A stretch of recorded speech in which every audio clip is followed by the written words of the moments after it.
Hello everyone, আবার একটা নতুন ব্লগ নিয়ে চলে এসেছি। কালকে আমরা দিল্লি অবধি ব্লগটা দেখিয়েছি, দিল্লিতে কি করে কোন ট্রেনে পৌঁছালাম, কি হলো না হলো। আজকে হচ্ছে দিল্লি ভ্রমণের দিন। আজকে হচ্ছে 4 তারিখ, এপ্রিলের 4 তারিখ। দেখতেই পাচ্ছ যে আমরা প্রথমেই যে জায়গাটা চলে এসেছি সেটা হচ্ছে লালকেল্লা।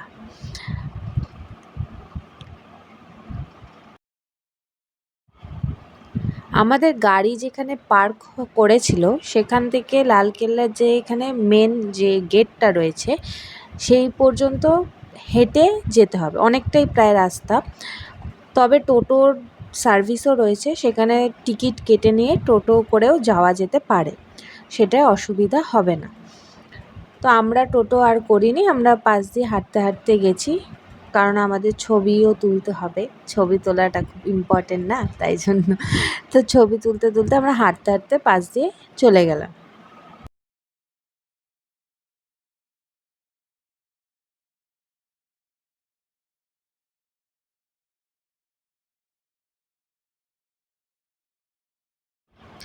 এই পুরনো কেল্লাগুলোর পাশ দিয়ে গেলে খুব অদ্ভুত একটা রোমাঞ্চকর লাগে, যে একসময় এখানে কত লোক ছিল, কত কি ব্যবস্থা ছিল। এখন সেগুলো নেই, কিন্তু সেই বড় বড় কেল্লাগুলো ঠিক দাঁড়িয়ে আছে। বড় সুন্দর লাগে, বড় আশ্চর্য লাগে।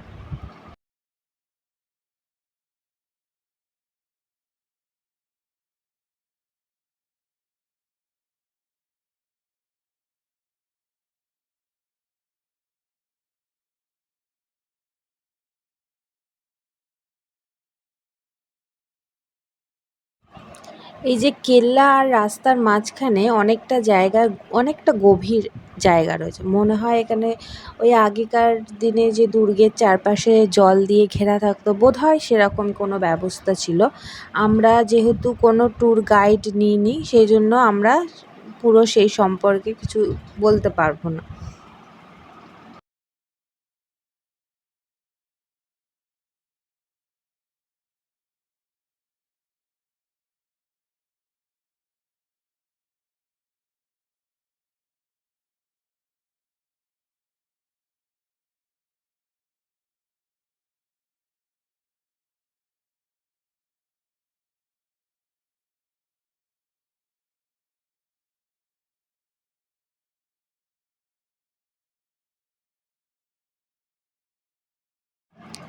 দিল্লির রোদ, ভয়ঙ্কর রোদ, প্রচুর গরম ছিল সেদিনকে।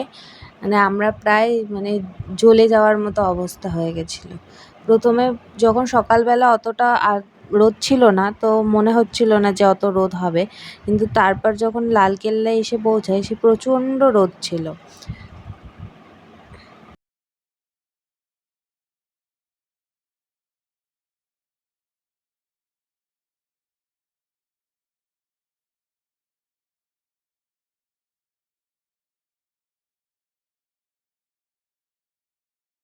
অনেকটাই রাস্তা ছিল হাঁটতে হাঁটতে। এই যে আমরা মেন যে দুর্গর সামনে যেখানে পতাকা তোলা হয়, সেইখানে এসে পৌঁছালাম। তারপর এটা দেখার পর আমরা বেরিয়ে পড়লাম ওখান থেকে। যাওয়ার পথে এখানে স্টেডিয়াম পড়ছে, সেই স্টেডিয়ামটা, এখানে আইপিএল খেলা হচ্ছিল।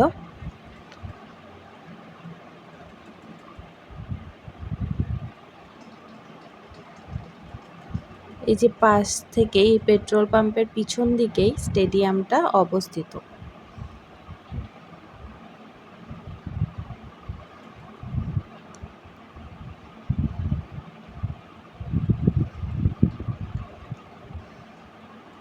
দেখো তোমরা নামটাও দেখতে পাবে এখানে, এই যে অরুণ জেটলি স্টেডিয়াম।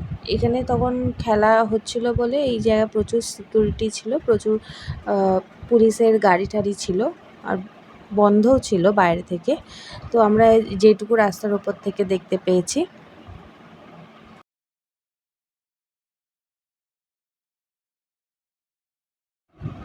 এটা হচ্ছে ভারত মণ্ডপ কনভেনশন সেন্টার। এখানেই G20-র যে মিটিং সেটা হয়েছিল। এটা খুব সুন্দর একটা রাউন্ড বিল্ডিং, তোমরা গুগল করেও দেখে নিতে পারো কেমন দেখতে সামনে থেকে। আমরা রাস্তায় যেতে যেতে এইটুকুই দেখতে পেয়েছি।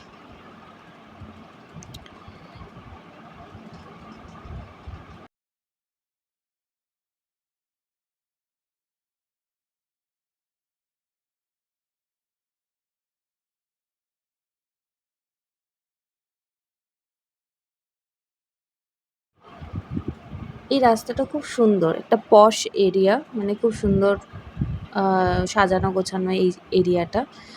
এই সোসাইটিটা থেকে আমরা বেরিয়েই পৌঁছে যাব হচ্ছে ইন্ডিয়া গেট।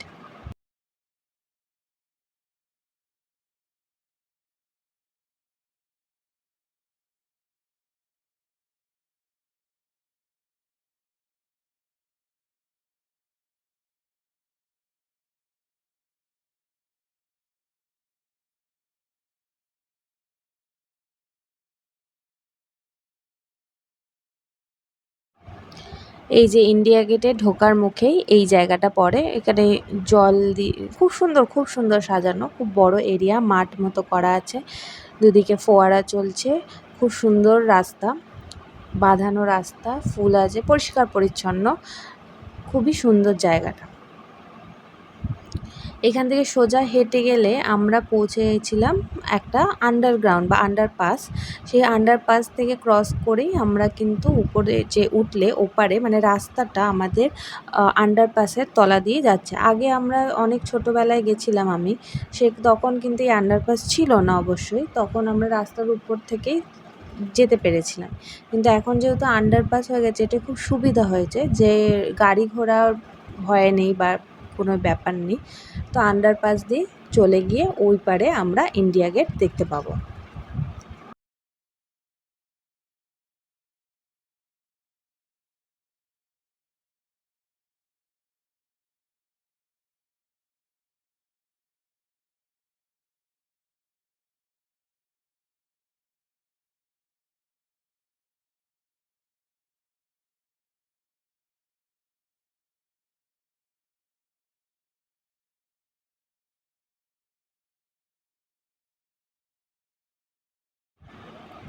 এখানে কাঠবিড়ালিগুলোও খুব সুন্দর, মানে কোনো ভয় নেই, কি সুন্দর সবার সামনে আসছে, একদম কাছে বসে থাকছে, কিন্তু ভয় পাচ্ছে না, খুব সুন্দর এরা।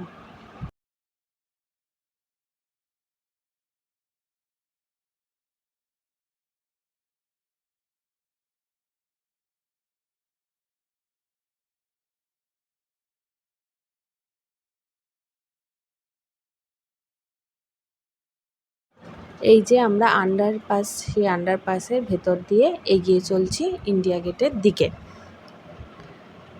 অনেকটাই রাস্তা, মানে যাদের একটু পায়ে অসুবিধা আছে তাদের ক্ষেত্রে একটু অসুবিধাজনক হতে পারে, কিন্তু যাওয়াটা খুব একটা কঠিন না। কিন্তু ওই যে যাদের প্রায় প্রবলেম আছে তাদের ক্ষেত্রে একটু অসুবিধা হতে পারে, অনেকগুলো সিঁড়ি ওঠা নামা করতে হয়। এই যে এই পারে চলে এসেছি ইন্ডিয়া গেট। এখানে আমরা কিছু ফটো টটো তুললাম।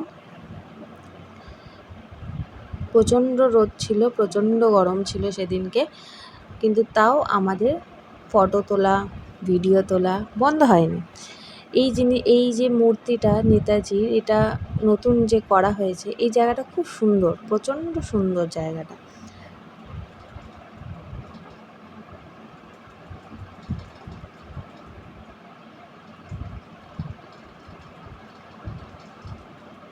এগুলো হচ্ছে পদ্ম ফুল, 108টা বোধহয় পাপড়ির পদ্ম ফুল। সেখান থেকে হয়ে আমরা চলে গেলাম ইন্দিরা গান্ধীর যে মেমোরিয়াল আছে সেখানে, সেটা ঘুরে আমরা চলে গেলাম এই যে আমাদের কুতুব মিনারের কাছে। প্রচণ্ড ভিড়ও ছিল কুতুব মিনারে, চারপাশে প্রচুর ভিডিও টিডিও তুললাম, ফটো তোলা হলো। একটু ফাস্ট ফরওয়ার্ড করে দিচ্ছি কারণ প্রচণ্ড বড় লেন্দি হয়ে যাচ্ছে ভিডিওটা, তো একটু ফাস্ট ফরওয়ার্ড করে দিয়েছি। এই যে আয়রন পিলারটা এখনও পর্যন্ত কোনো রাস্ট পড়েনি বা জং ধরেনি। এখানে যে পিলারগুলোর কার্ভিং প্রচণ্ড সুন্দর, যারা কাছ থেকে দেখে খুবই সুন্দর, মানে সেই সময় এত পুরনো দিনের একটা ওই স্থাপত্য, তার এত সুন্দর নিখুঁত কাজ ভাবাই যায় না। প্রচুর বিদেশি পর্যটকরাও এখানে এসছিলেন, এখানে দেখছিলাম। এবার এখান থেকে আমরা চলে গেছিলাম লোটাস টেম্পলে। লোটাস টেম্পল জায়গাটা খুব সুন্দর, আমি আগেও গেছি, তবে এবারে আরও বেশি গোছানো, বেশি নিয়মকানুন দেখলাম, খুব সুন্দর। এখানে মেডিটেশন করার যদি জায়গা খোঁজো তাহলে এখানে যেতে পারো। খুবই সুন্দর, চুপচাপ নিশ্চুপ একটা জায়গা। বাইরেটা যতটা ক্যাওস, ঝামেলা, চিৎকার চেঁচামেচি, মানুষের আওয়াজ শুনতে পারবে, ভিতরটা ততটাই শান্তির। চলো আজ এই অবধি থাক, টাটা।